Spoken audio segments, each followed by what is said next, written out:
Hoy hablaremos acerca del profeta menor Miqueas. Su nombre en hebreo era Mica, una abreviación de Micayau, que significaba quien como llave. Fue un profeta procedente de Moreset, cuyo ministerio comenzó hacia el final del siglo VIII a.C. La ciudad de Moreset estaba situada cerca de Gat y en algún lugar entre Gaza y Jerusalén. Además, también estaba cerca de la ciudad de Laquis. Miqueas profetiza en tiempo de los reyes Acaz, Jotán y Ezequías. Esta fue una época muy complicada y dura, llena de guerras. Mientras que unos reyes caían, otros se levantaban. Ejerció su ministerio tanto en el norte como en el sur. ¿Por qué Miqueas profetiza sobre la destrucción de Samaria y Jerusalén? Primero que todo, debemos saber lo que eran estas dos ciudades, así podremos entender por qué Miqueas profetiza su destrucción. Miqueas era del pueblo de Moreset, que quedaba a 30 kilómetros al suroeste de Jerusalén. Aunque venía del reino de Judá, profetizó para los dos reinos, donde abundaba la idolatría gracias al rey Acab, hijo de Omri. Todo comienza con la separación del pueblo de Israel, cuando la mitad del pueblo seguía a Tibni, hijo de Ginat, un judío aspirante al trono de Israel después de la muerte de Zimri, para hacerlo rey. Mientras que la otra mitad seguía a Omri, un exitoso líder militar. Omri sale victorioso porque la parte que lo seguía pudo más que la otra parte del pueblo que seguía a Tibni. Luego llevó al pueblo al monte llamado Semer, y comprándolo por 2 talentos de plata, edificó allí la ciudad de Samaria. Quedando el pueblo de Israel dividido, siendo el reino del norte, reino de Israel o Samaria, y el reino del sur el reino de Judá. Cuando Omri murió, quedó reinando en su lugar su hijo, Acab, que al igual que su padre hizo lo malo delante de los ojos de Dios. A Acab le fue muy fácil andar en los pecados de Jeroboam, el primer rey del norte que hizo lo malo delante de los ojos de Dios, porque los reyes que lo antecedieron, no fueron conforme a lo que Dios quería. Acab se casó con Jezabel, hija de Ed-Baal, el rey de Sidón y Tiro, también sacerdote de Astarte. Y Acab adoró a Baal y a Asera, y les construyó templos e ídolos en Samaria. Debido al pecado de Israel, el rey de Asiria invadió todo el país. Porque los hijos de Israel pecaron contra Dios, anduvieron en los estatutos de las naciones y de Israel que temieron a dioses ajenos, levantando estatuas e imágenes de Asera. Se endurecieron contra Dios, hicieron de lado sus mandamientos, sirvieron al ejército del cielo, sirvieron a los Baales, haciendo pasar por fuego a sus hijos. Debido a esto, el rey asirio llevó ciudadanos de Babilonia, Cuta, Aba, Amat y de Sefarbaim, y los puso en Samaria, ocupando el lugar de los israelitas.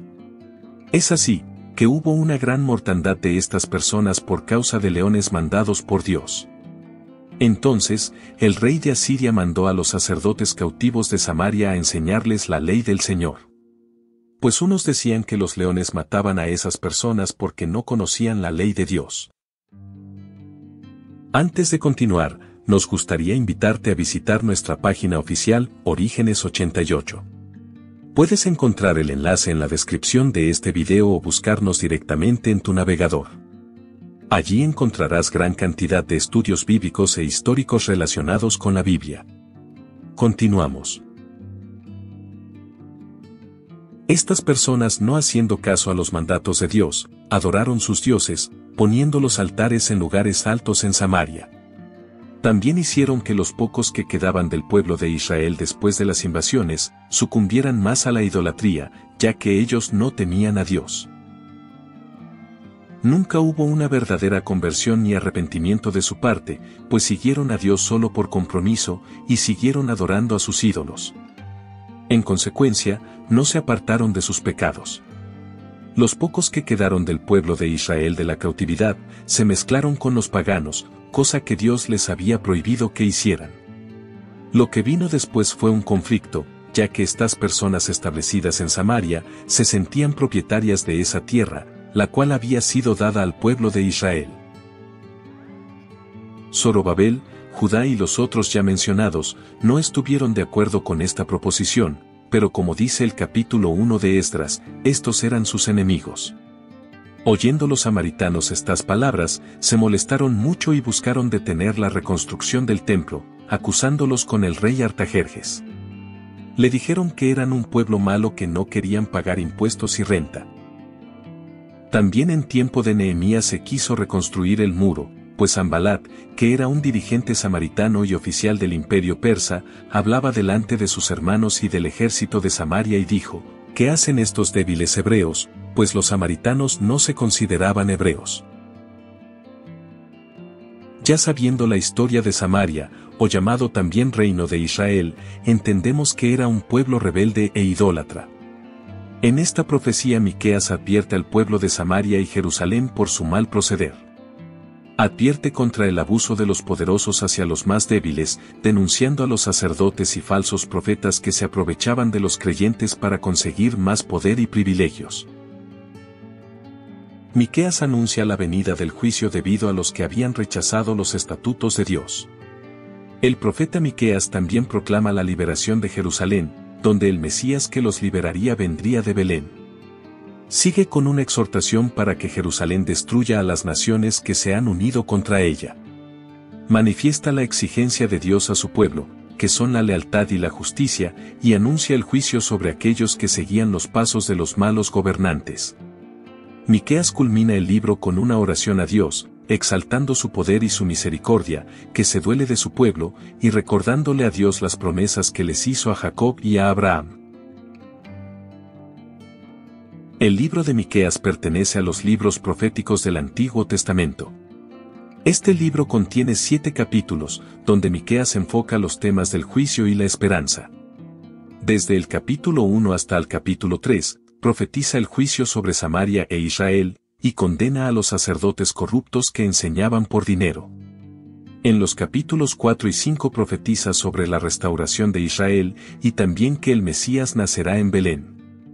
Por último, en los capítulos 6 y 7, detalla algunas de las formas en que el Señor ha bendecido a los israelitas. Enseña a su pueblo a vivir en justicia, a apreciar la misericordia y que servir al Señor es más importante que los sacrificios y las ofrendas. Testifica que Jehová es misericordioso, y que perdona los pecados de aquellos que se arrepienten. Desafortunadamente no se sabe nada acerca de la muerte del profeta Miqueas. ¿Con qué me presentaré ante Jehová, y adoraré al Dios Altísimo? ¿Me presentaré ante él con holocaustos, con becerros de un año? ¿Se agradará Jehová de millares de carneros, o de 10,000 arroyos de aceite? ¿Daré mi primogénito por mi rebelión, el fruto de mis entrañas por el pecado de mi alma? Oh, hombre, él te ha declarado lo que es bueno, y que pide Jehová de ti, solamente hacer justicia y amar misericordia, y humillarte ante tu Dios. Miqueas 6, versículos del 6 al 8.